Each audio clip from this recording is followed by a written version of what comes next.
There are three main qualities. One is our favorite Indian word, jugadu.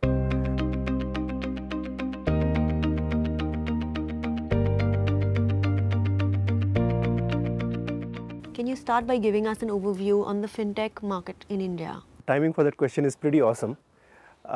Just yesterday, you must have read that the Aadhaar usage for e-Natch got rolled back.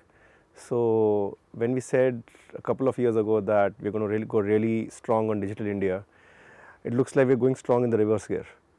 Earlier, because of various reasons, and rightly so, Aadhaar was not allowed for doing eKYC.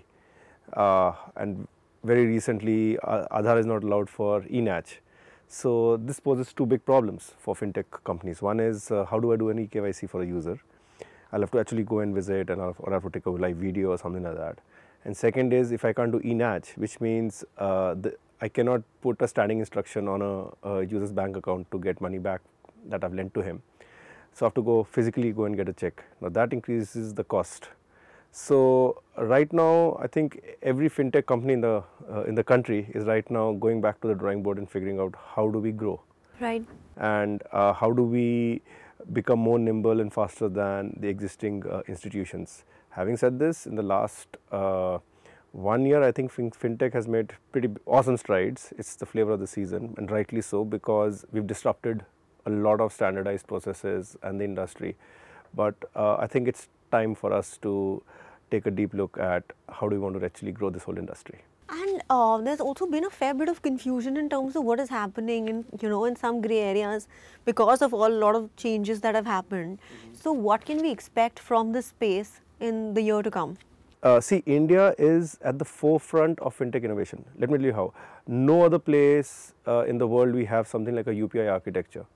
In America, in the developed economies, there are private companies who are going out and building that. Here, government has mandated something like that. The India stack is pretty awesome.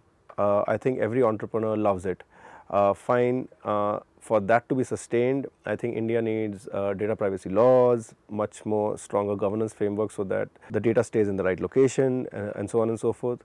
Once those come in, I think we'll be back in business. But for now, I think there's a lot of experiments that are taking place. There's a lot of petitions that we filed to the government saying that how do we go about doing this, and we're getting swift responses. Given what you do, how do you kind of work in a country that is many countries in itself? So how do you actually go to the other parts of India, challenges like language barriers, vernacular, etc. So what is your perspective and approach to this? So from day one, the way we've architected our product is that we can plug and play a new language as and when we want.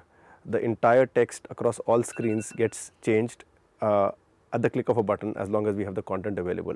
So we don't have to go in for a new app release. So we are architecting the solutions in that particular way. Also, by virtue of working in this market, we kind of have an idea what kind of messaging works across regions, and I think that's very important. I don't want to put broad generalizations, but something like color. Okay, South India find yellow more appealing because that's a more auspicious color. In North India, red is a more auspicious color. So the way we've created our brand guidelines is to accommodate various colors for regions also. I think if you do this early on, it becomes very easy for the user to have recognition of your brand across regions when you go, rather than changing at the spur of the moment and putting it as an afterthought. What are some of the humane qualities that you look at when you're hiring? There are three main qualities. One is our favorite Indian word, jugadu, because what will happen is something as simple as you start a Google campaign, your Google account will get shut down because the credit card will max out. Okay, how do I get my Google campaign up and running again? Okay, I'm not getting access to one publisher, but how do I get access to him through another ad network? The second is learnability. Because the thing about startup is we have the liberty to try out new ideas. So I always keep a learning budget. As long as you want to do an experiment for 50,000 rupees on a monthly basis, no questions asked. I'm not going to ask you whether you succeeded or failed, but if you failed, you're going to tell me what did you learn out of it. So this kind of builds a body of knowledge for a new person coming in. We actually give him that PPT saying that these are all the experiments we tried, okay, and we failed. So just don't reinvent the wheel again. Take this learning and build on top of that. And the third is resilience. for us to be able to succeed against the incumbent, we really have to be resilient. And some days we are feeling like we're the top of the world, you've got the best product in the market. On the other day, no one's even coming for a single sign up. So we have to figure out what went wrong, how can we improve our product. And believe me, we really push our product folks really fast. If you see something in the product which is not evangelizing the value proposition from a marketplace point of view, we go to the product and we want this changed within 24 hours. So we go for a new app release on Google Play Store pretty fast.